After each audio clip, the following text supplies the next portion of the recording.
1 கோடிக்கும் மேலான மகிழ்ச்சியான வாடிக்கையாளர்களை கொண்ட அன்புள்ள கிரியாஸ். இது நம்ம family. Download Kriyas app now.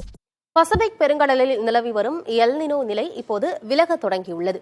இந்த எல் நினோ முடிந்து லா நினா வரவிருக்கும் நிலையில் இந்த ஆண்டு தென்மேற்கு பருவமழை காலம் எப்படி இருக்கும் என்பது குறித்து விவரிக்கிறார் தனியார் வானிலை ஆய்வாளர் ஸ்ரீகாந்த்.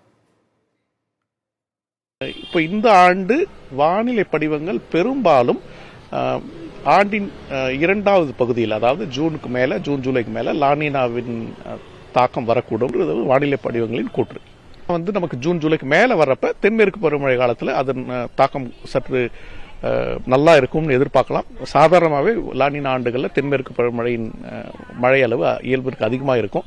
ஸோ மேட்டூர் போன்ற காவிரி நீர்ப்பு பிடிப்பு பகுதிகளில் நம்ம நல்ல மழை எதிர்பார்க்கலாம். சமயங்களில் நான் சொன்ன மாதிரி 2020, 21, 22 3 வருஷம் கிட்டத்தட்ட லானினா தொடர்ந்து அந்த நிலையும் இருந்திருக்கு.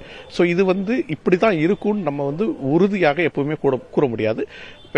வெப்பத்தின் தாக்கம் எப்படி மாறுதோ அதை பொறுத்து இருக்கும். இதுல முக்கியமா இன்னொரு விஷயம் நம்ம கவனிக்க வேண்டியது இருக்கு. என்னன்னா லானினாவோ எல்னினோவோ நம்ம சராசரி வெப்பத்தை பத்தி தான் பேசிட்டு இருக்கோமே தவிர, கடல் வெப்பம் கடந்த 20-30 வருஷங்களா மிக அதிகமாக உயர்ந்து வந்து அதனால என்ன ஆகுதுன்னா உங்களுக்கு கடல் வெப்பம் அதிகமாகிறதுனால உங்களுக்கு மழையின் தன்மை மிகைப்படுத்தப்பட்டு வருகிறது.